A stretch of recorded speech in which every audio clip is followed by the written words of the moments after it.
ஒரு வீடு காலையில விழித்துக் கொள்ள வேண்டும். ஃபஜ்ரோட என்ன செய்யணும்? விழித்துக் கொள்ள. ரசூல் ஸல்லல்லாஹு அலைஹி வஸல்லம் சொல்றாங்க, ஆணையும் கணவனையும் மனைவியை ரசூலுல்லாஹ் பாராட்டுறாங்க. ஒரு கணவன் இரவில எழும்பி மனைவியை எழுப்பற்றா தொழுறதுக்கு, அந்த பெண்மணி எழும்பாது விட்டால் தண்ணி கொஞ்சம் எடுத்து முகத்துல என்ன செய்யறா? தெளிச்சு தொலை வைக்கிறான். இந்த கணவனுக்கு அல்லாஹ் ரஹ்மத் செய்வானா? ஒரு மனைவி கணவனை எழுப்பற்றா, எலும்பல்ல ஏண்டா தண்ணி தொழுவிச்சு என்ன செய்யறா? எழுப்பாட்டி விடுகிறாள். இந்த மனைவிக்கு அல்லாஹு தஆலா ரஹ்மத் செய்வானாக. இப்படி ஒருத்தருக்கு ஒருத்தர் தண்ணி தெளிச்சா எங்கட வீட்டுல என்ன நடக்கும்? நினைச்சு பாருங்க பாப்போம். குடும்பத்துல அன்றைக்கு ஃபஜ்ர் இல்லாம போய் புள்ளை ஸ்கூலுக்கு போகாம ஆகி, விளங்கிட்டா, இவன் தொழிலுக்கு போகாம ஆகி, ஏன் பிரச்சனை? அவ்வளவுக்கு ஒரு என்னது ஒத்தாசை உதவி இல்லாத ஒரு நிலையில் நமது குடும்பம் என்ன செய்து இருக்கிறத பாக்க. ரசூலுல்லாஹ் ரஹ்மத்து, இந்த குடும்பத்துக்கு அல்லாஹு தஆலா ரஹ்மத்து செய்யட்டும் ரசூலுல்லாஹ் துஆ கேக்குறாங்க.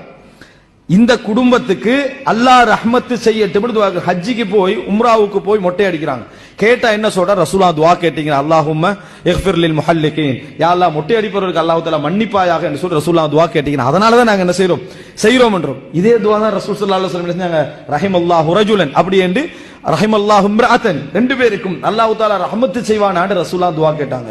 எத்தனை தடவை இது நடந்திருக்கு? எத்தனை தடவை இது நடந்திருக்கிறது என்பதை பார்க்கிறோம். இதுல பெண்களை விட ஆண்கள் தான் முக்கால்வாசி வீக் இல்லைன்னு சொல்லுங்க. பெண்களை விட ஆண்கள் தான் முக்கால்வாசி வீக். ஆனால் இதுல ஒரு பிரச்சனை என்னன்னா, இப்ப முஸ்லிம் குடும்பம் எல்லாம் ஃபஜ்ருக்கு எழும்புது.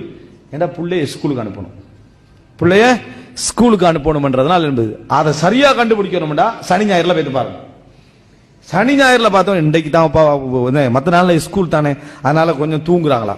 எது 10 மணி ஆகிடும், ஃபஜ்ரும் இல்ல எதுவும் இல்ல, அன்றைக்கு அதுக்கு ரெஸ்ட். அப்ப என்ன, மற்ற நாட்களில் உலகத்திற்காக நாம் என்ன செய்கிறோம்? முழித்துக் கொள்கிறோம். ரசூலுல்லாஹி ஸல்லல்லாஹு அலைஹி வஸல்லம் துஆ கேட்ட, அல்லாஹும்ம பாரிக் ஃபீ உம்மத்தி ஃபீ புகூரிஹா, யா அல்லாஹ் எனது உம்மத்துடைய காலை பொழுதில் பரக்கத்து செய்வாயாக.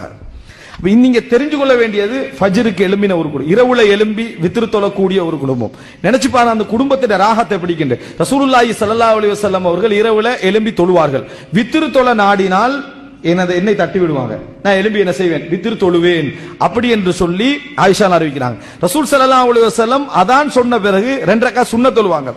தொழுதுட்டு என்ன பார்ப்பாங்க? நான் முழிச்சிருந்தா என்னோட பேசுவார்கள், இல்லைன்னா பள்ளிக்கு போயிடுவாங்க.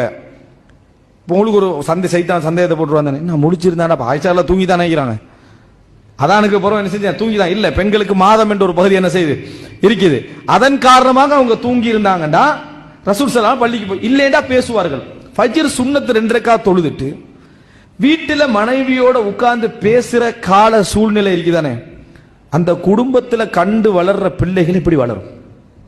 கற்பனை பண்ணி பாருங்க.